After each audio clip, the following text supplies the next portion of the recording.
Ningetaka kuwasalimu nyote katika jina la Bwana wetu Yesu Kristo. Ni kwa muda sijapata nafasi hata katika huu mwaka mpya kusimama mbele yenu, lakini leo Mungu amenipea nafasi hiyo ili tuweze kushiriki pamoja katika neno la leo na ambalo ni la maana kwetu. Na ningetaka kwa niangalia muda vile ulivyo, ningetaka kuingia katika hilo neno, lakini niwaambia kwamba Yesu angali Bwana na Mwokozi wa maisha yangu. Endelea kunilinda na kuniongoza katika maisha yangu na hata wakati huu. Sijui mke wangu yuko wapi. Watu wananituma na salamu akiwa katika kanisa. Turogama. Tunakuwa naye na wasalimia. Naye watu wananiambia niende nikamsalimie. Tukiwa naye. Huyo ndio mke wangu ambaye tumekuwa naye kwa miaka kadhaa na tumefanya kazi nyingi za kifamilia na hata kanisa hili la Presbyterian mpaka kafika wakati wa kustaafu. Na hata Mungu kutupea nafasi kuja hapa kwenu wakati kama huu, tunafurahia jambo hilo. Asante sana kwa upendo wenu ambao umetuonyesha kututembelea na hata kwa maneno na mengi ambao umetufanyia. We really appreciate all your services. Na ningeomba, kwa sababu ninahubiri mara ya kwanza katika dhimu hii, na niseme mambo machache kuhusu barua hii, hata ingawa pengine yule ambaye alihubiri mara ya kwanza alisema hivyo. Mimi ni mwalimu wa Biblia na naweza kuwa na mahubiri yangu haijakamilika ikiwa sijasema lolote kuhusu barua hii, kwa sababu nahubiri mara ya kwanza. Text yetu imetoka Wakolosai mlango wa 3 aya ya 17. Na hili inakuwa ni jambo la maana sana kujua neno limetoka wapi. It's very important. Ningetaka kulisoma kama vile limeandikwa. Na kila mfanyaro kwa neno au kwa tendo, fanyeni yote katika jina la Bwana wetu Yesu Kristo, mkimshukuru Mungu Baba kwa yeye. Katika utangulizi, barua hii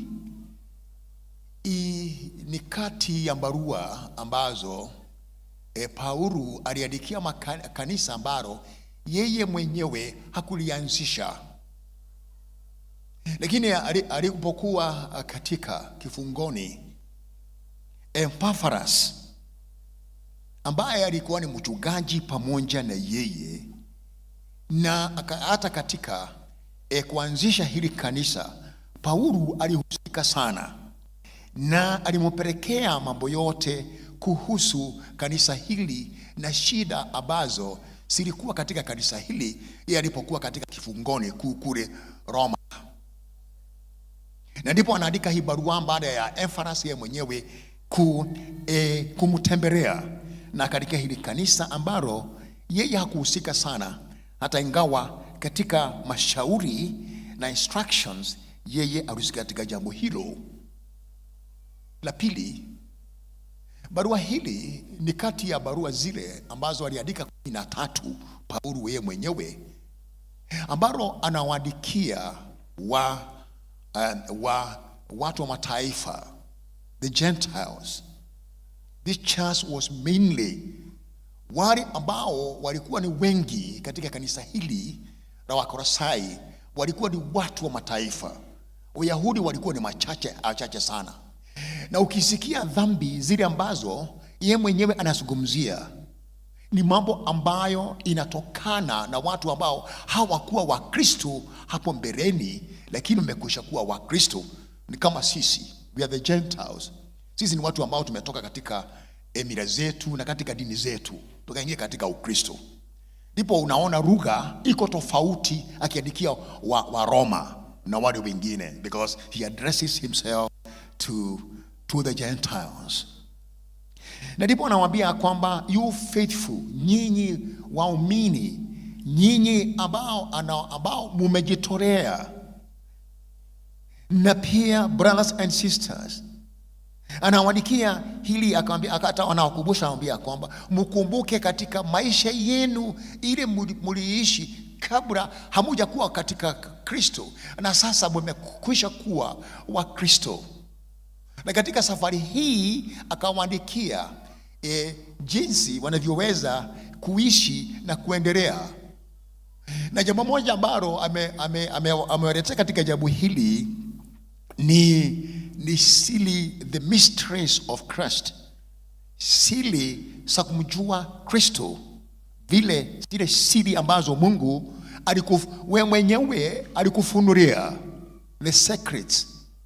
Paulo anaongea hili jambo, mambo ya siri, na jambo moja anazungumzia siri ambazo ni jambo kuhusu imani, ni jambo ambalo lilitendeka na huwezi kuelezewa, kulieleza lilikujanje katika maisha yako.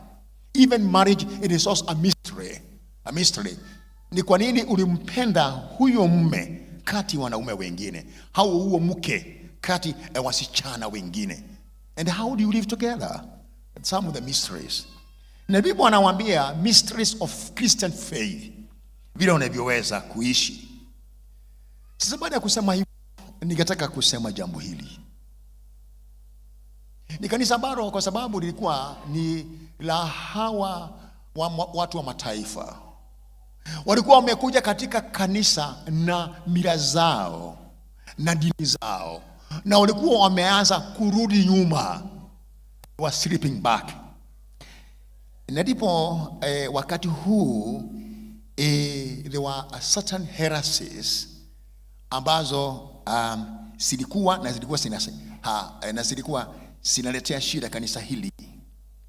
Na mambo hayo ambayo amezungumzia katika hili jambo moja lilikuwa na lilikuwa ngumu sana, ni kuhusu the supremacy of Christ in salvation.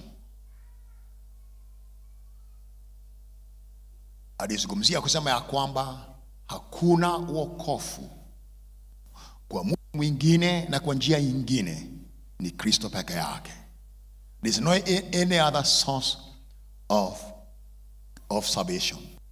Nasema the supremacy, hakuna jambo lingine na hakuna mwingine wokovu unaweza kupatikana. The unique and supremacy na Godhead, hata mambo hii ya the Godhead, the Trinity. Wengine walikuwa na shida kuhusu vile Yesu alikuwa yeye ni binadamu, the humanity of Christ, his flesh and blood. Na lile lingine, kuna wengine ambao wametoka katika kuabudu nyota, the planets, astrologists walikuwako, mambo ya nyota na hata the sun itself. Na wengine walikuwa wametoka katika kuabudu the demon powers, na mambo mengi ambayo tunayaona na katika mambo ya demonic powers. Kuna wengine walikuwa na imani ya kwamba kila mti na kila njiwe na kila mto walikuwa wanasema ya kwamba there was the spirit. Na wengine pia the worship of the angels, the intermediaries kati ya Mungu na binadamu. Na wengine filosofia, na mengine walianza kuona ya kwamba kuwa Mkristo ni lazima uachane chakula fulani na hata vinywaji fulani. Mwingine nilikuwa nimepea watu wa media wenu mahubiri haya. If you would want to get some deeper, sina wakati kama huo, you can be able to read about that. With that now background, tunaweza sasa kuingia katika neno lenyewe, kwa ni vizuri kujua ni kina nani ambao walikuwa wanaandikiwa barua na pia wanazungumziwa na zile shida ambazo walikuwa nazo. Na sisi pia hata tuko katika hizo shida, hata wakati kama huu, watu kurudi nyuma katika mambo yetu yale ambao ni ya kizamani, na hata mambo ya philosophies. Kumekuwako na mafundisho mengi wakati wetu, kama Watandai. Watandai is one of the cults wamenisumbua wale ambao wametoka upande wa Kiambu. Watandai hapa Nairobi, Illuminati, the Freemason, walikuwa na shida kama hizo wakati ule. Ni jambo ambalo lilitoka zamani. Kwa hivyo ukisikia anaandika kwa another attitude, na kwa sababu ya zile shida hao watu anapokuwa naye, hata ingawa barua yenyewe sehemu ambayo ninayo anazungumzia the doctrine of work na kuishi maisha. Topic yetu ni kumheshimu Mungu. Kumheshimu Mungu katika mambo yetu yote. Hii ndio topic yetu ambayo tutafikiria, honor God in all things.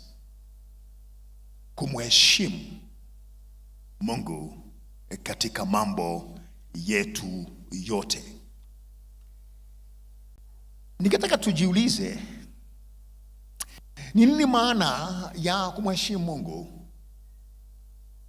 What does it mean to honor God? Ina maana gani hii? Kwa sababu wakati mwingine tunazungumza jambo, lakini hatuwezi kuingia katika undani. Tunaweza kusema tu we honor God. What does that mean to us?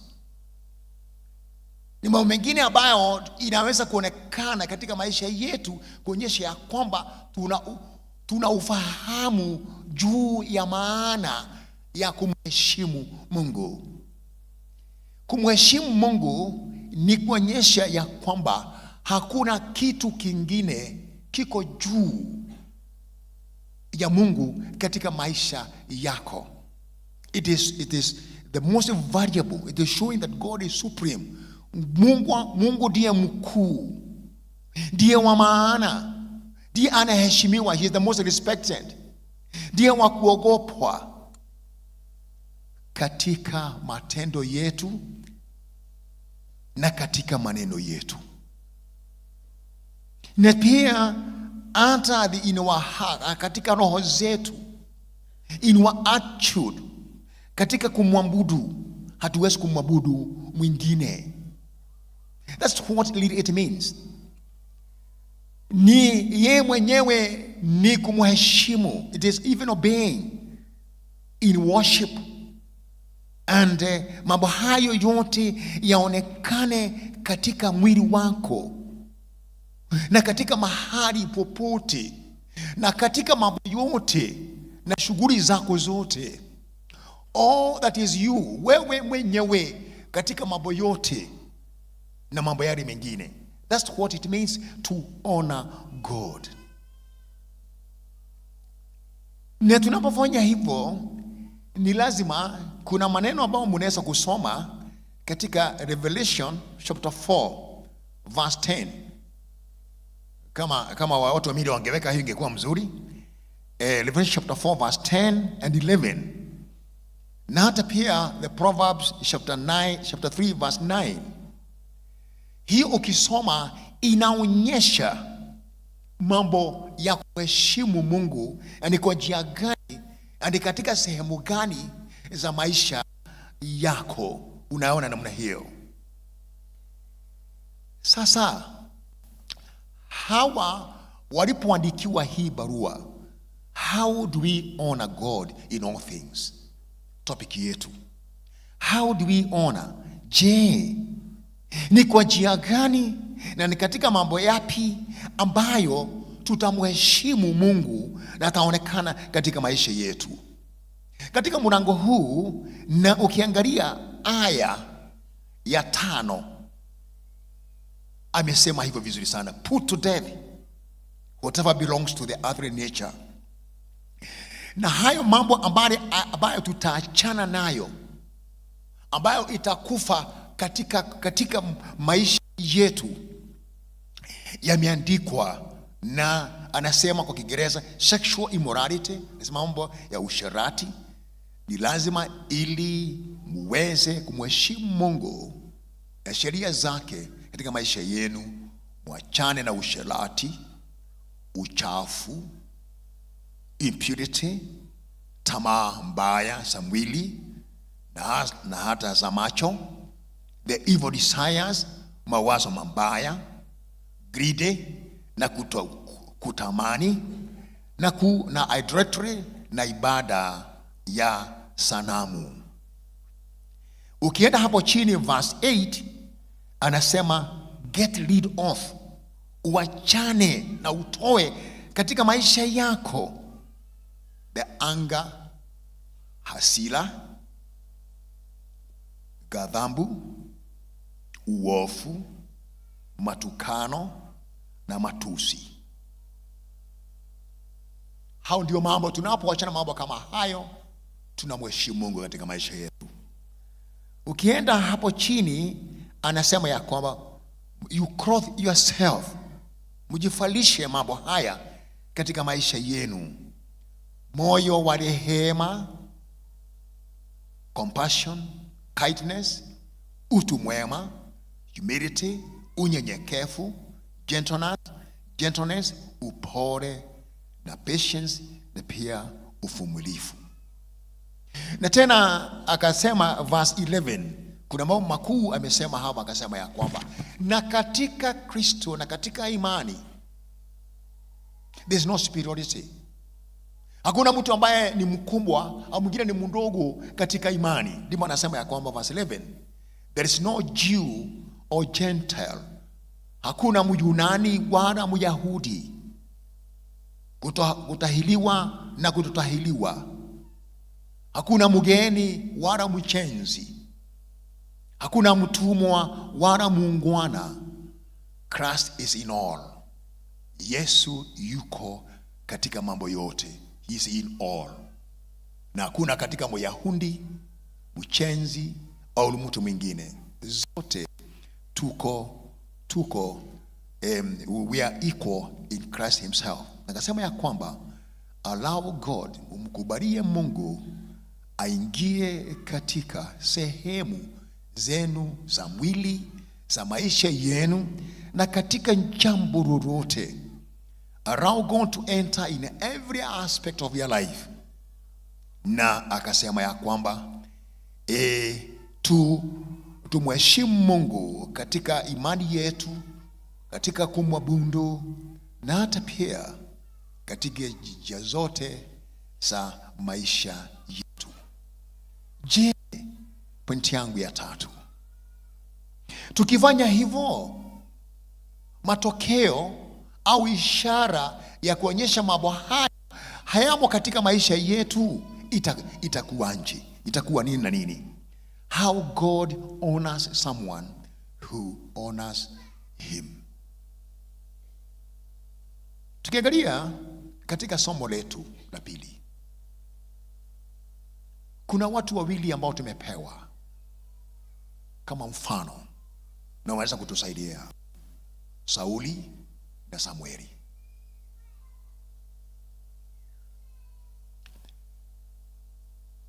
Samueli anapeleka ujumbe kutoka kwa Mungu na mashati na mwongozo wa vita kule katika nchi hii ya the Amalekite. Na mashati yote yamewekwa, kaambia ya kwamba you destroy everything totally, umaliza kila kitu, hata mfalme. And he comes back, naye anakuja na ujumbe: mimi nimetenda yote ambayo mimi niliamuliwa. Lakini katika mazungumzo huko nyuma kunasikika kilio na mlio wa ng'ombe na mbuzi na kondoo. Anakumbali, hayo mimi nimeacha, lakini si mimi. Ni askari wangu waliona hawa ni wanono na wanaweza kwenda tukafanye dhabihu, tukakutolea Mungu mwenyewe. Haya,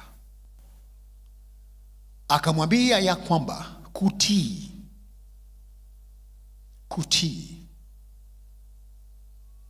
kuna maana kwangu mimi kama Mungu wako kushida dhabihu. Kutii, kuna yale mambo ambao alisema. You look at verse 23, anamwambia kwamba that is arrogance. Wewe umekuwa mkaidi,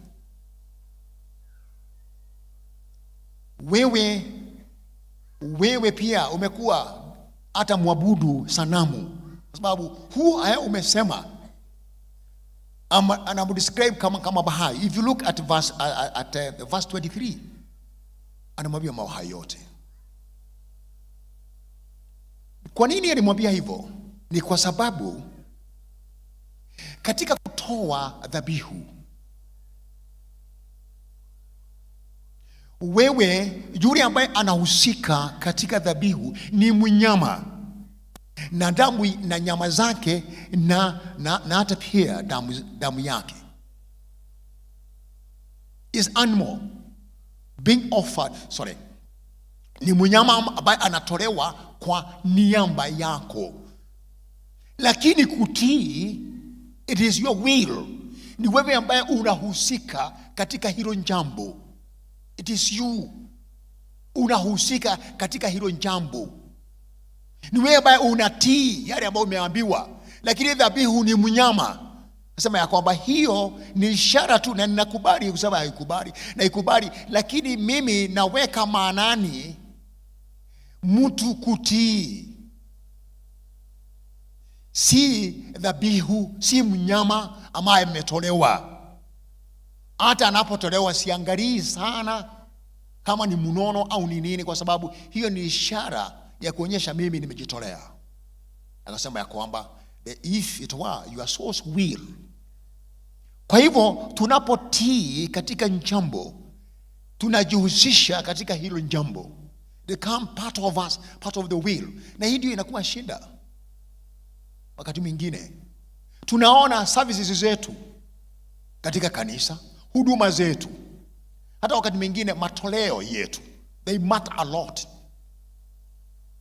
katika kufikiria watu wengine. Lakini Mungu, wewe mwenyewe mwenye kuleta na mwenye kutoa huduma na mambo yale mengine, wewe ndio unakuwa wa maana. Hata unafanya hivyo kwa ajili yako, kwa ajili ya uhusiano wako. And this is where the problem is. Hii hapo ndipo shida ilikuwa katika huyo Sauli. Aliona kama amefanya jambo mzuri. Hata alisema, hata mimi Agag the king memuleta akiwa hai. I have brought King Agag alive. Alikubali. The covering of sin ni jambo ambalo limekuwa na kupeana visababu vingi katika jambo fulani, and this is where we fail. Na ndipo hamutukuzi Mungu. The glory of God, utukufu wa Mungu hauonekane katika maisha yetu, kwa sababu kuna mambo ambayo tunahitaji, kama vile Paulo alisema, kuyaondoa katika maisha yetu. Hayo mambo ambayo yamezungumzwa na hao watu mataifa waliambiwa waachane nayo. Mambo ya matusi. Sijui kama umewahi kusikia wakati mmoja mtu Mkristo akiwa na kadhabu yale anatoa, unachangaa hata kama huyu ni Mkristo.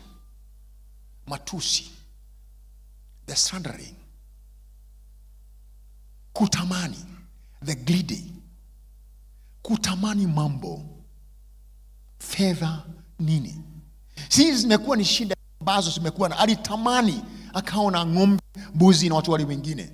The issue, hili ni jambo ambalo liko miongoni mwetu, na hatuwezi kumtukuza Mungu ikiwa hayo mambo ambayo tunayo.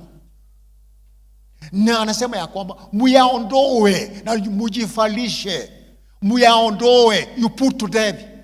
ya kabisa katika maisha yenu. Get rid of. Those are keywords. Get rid of. Uyaondoe yote, uyasafishe yote katika maisha yako, alafu ujifarishe mambo haya ili uwe mtu mpya na kiumbe kipya katika Kristo, kama vile Paulo alivyosema 1 Corinthians chapter 5 verse 17, that unapokuwa katika Kristo unakuwa kiumbe kipya. You become a new creation. Singe Biblia having also a problem with the translations. I came in English service. Ile ilikuwa nasoma translation, haikuwa inaendelea pamoja na Biblia yangu. Haikuwa inaendelea translations. Translations. Hata za Biblia zenyewe. Ujifalishe. And you become a new creation, not a creature. Become a new creation.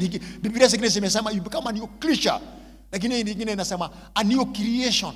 Ni mtu ameumbwa upya. Umefanywa upya.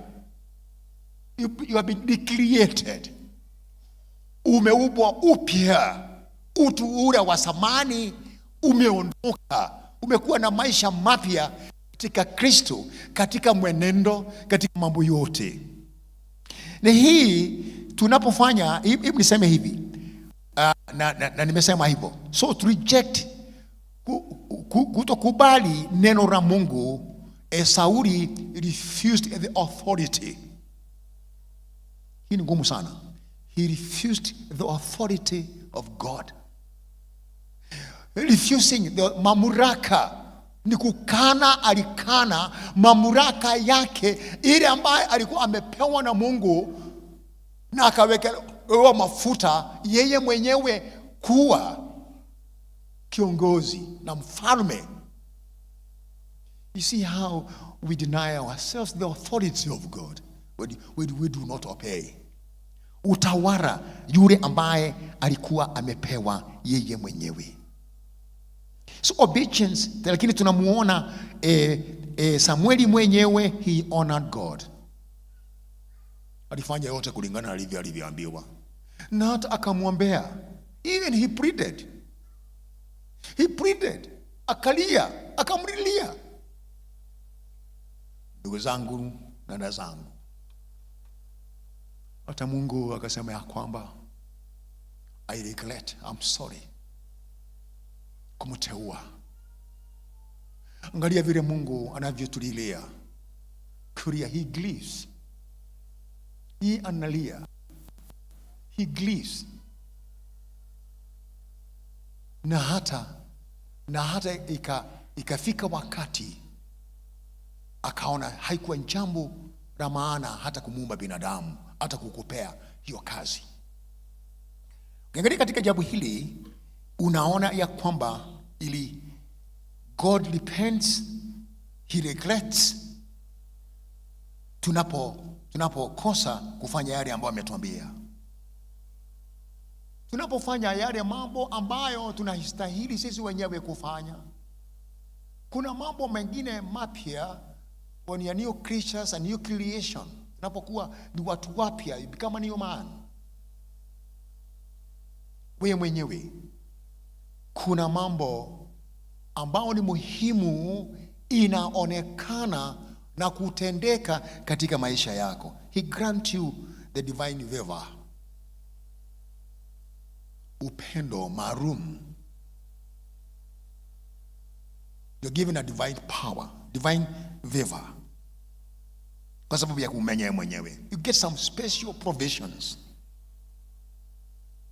God put you in positions. Mungu anakuweka katika mahali pa utawala. The places of authority, power and prosperity. Hata katika utajiri unawekwa mahali wewe mwenyewe unajitolea. Wewe mwenyewe unapewa mamlaka. And God atakujibu maswali yako, kujibu maombi yako, anajibu kwa haraka sana. He rewards you. Yeye kukupea zawadi. Unasawadika sana unapofanya hivyo.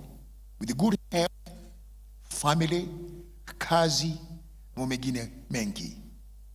Unaweza kusoma mambo hayo katika Waibrania mlango wa 2 aya ya 6 hadi 8 na Isaiah 29:13. To those who honor God with sincerity. Yale mambo ambayo Mungu anawatenda katika maisha yao.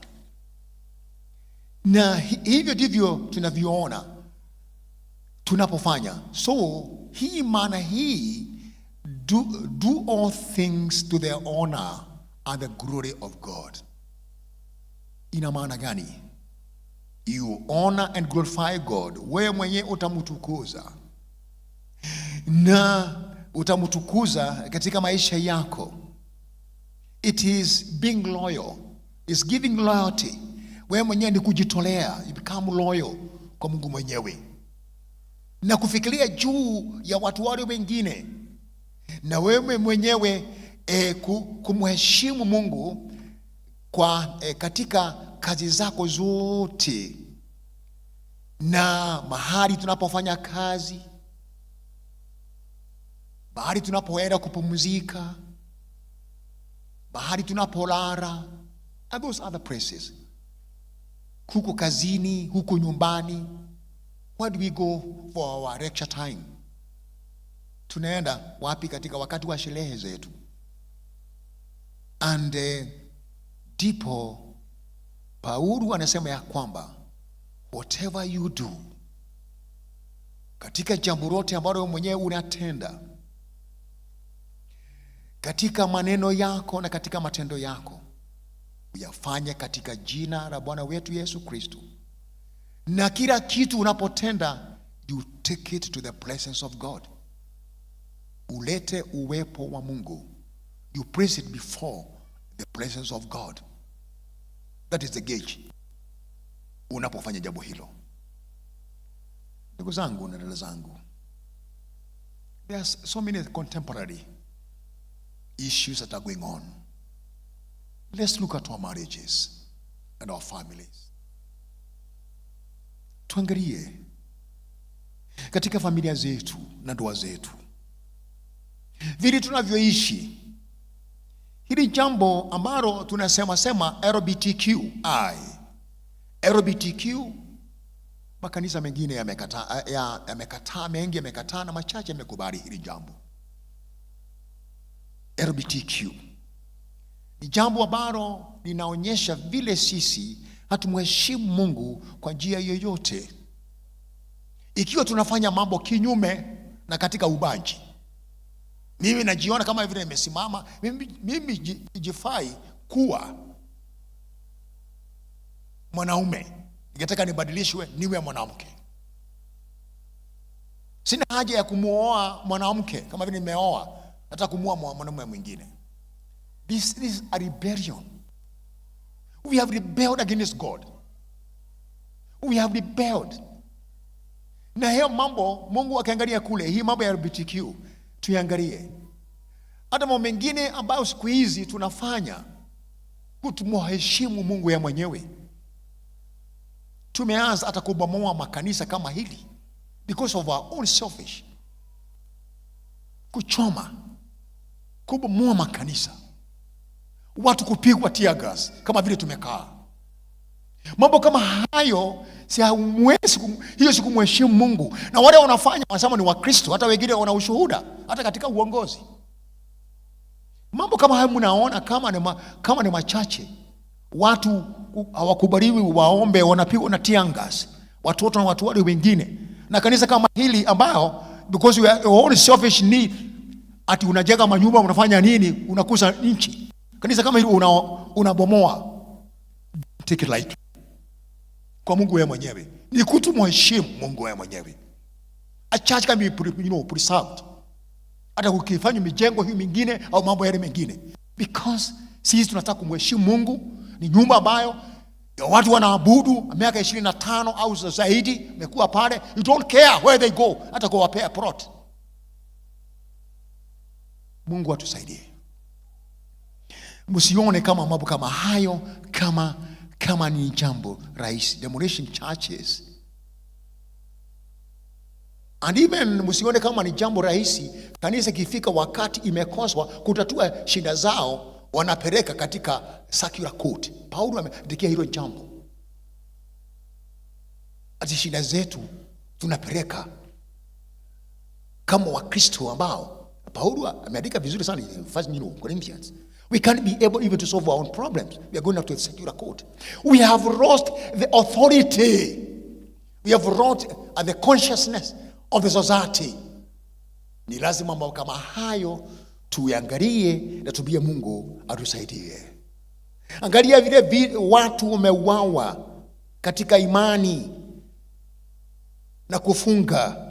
Tunaona maiti Shakahora katika neno, katika kanisa. Nasema ni kanisa, ni katika kuhubiri neno. Watu wanakufa, wanasikwa makaburi. Hata ilikuwa ya kwanza Shakahora, kuna ingine itokwa Bizarro Forest, Shakahora 2. Mungu aturehemu wakati kama huu tunaua watu ni kwa kanisa, ni kwa mambo mengine. Hiyo si kumheshimu Mungu. Na Mungu analia, anauliza ni kwa nini mimi hata nilikufa kwa ajili yenu. Wakorintho wa kwanza aya, ningetaka kumalizia na hiyo aya ya 10 na aya ya 30. Sijui kama wa media mnaweza kuweka hiyo 1 Corinthians, nataka kumalizia na hiyo chapter 10 verse 31. Katika kila jambo lolote unapochukura kufalia, umtukuze Mungu. You honor God. Mungu awe nasi katika hili neno, katika hali zetu za maisha na katika jambo lolote. Tumtukuze, tumheshimu, we glorify him katika mambo yote ambayo tunayatenda. Kanisa, ningeomba tusimame ili tuweze kuomba.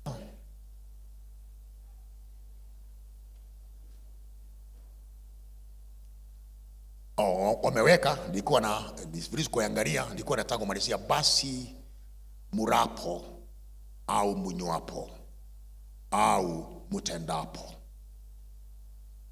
neno lolote, fanyeni yote kwa utukufu wa Mungu. Hata ingawa tunaweza kuzungumza mengi, hiyo ndio ya kufunga mahubiri yetu. Zinaambatana vizuri sana na hiyo ingine dhimu yetu. Katika wakati huu wa kuomba, tufikirie juu ya hii, kwa njia gani ambazo tumekosa kuheshimu Mungu wewe mwenyewe katika maisha yako. Katika sehemu gani? Ndio mambo ya kula, unapokula, unapokunywa, mahali popote katika maisha yako. Fikirie juu ya hilo jambo katika maisha yako. Unafanya hayo kwa kumheshimu na kwa utukufu wa Mungu. Tuombe. Mwenyezi Mungu, Baba wetu wa mbinguni, tunakushukuru kwa neno lako ambalo likiwa dada ndugu zetu wa huko Kolosai, watu ambao walikuwa ni wa mataifa, walikuwa ni wachanga katika imani. Mambo ya zamani yalianza kufufuka katika maisha yao na walikuwa wameanza. Umetupata hata sisi, mambo kama hayo yametupata hata wakati kama huu. Sababu natuambia kwamba kila jambo ambalo tunatenda, tunaposema, liwe na utukufu wako.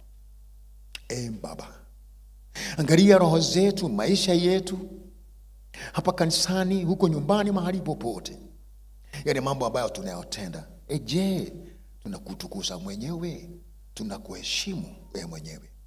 Utusamehe dhambi zetu, kule tumeanguka, kule tumefanya kafari ya dhambi. Baba, huo mlio wa dhambi ambao uko nyuma zetu, Baba, utusamehe. Tumeomba hayo yote kwa Yesu Kristo Bwana wetu.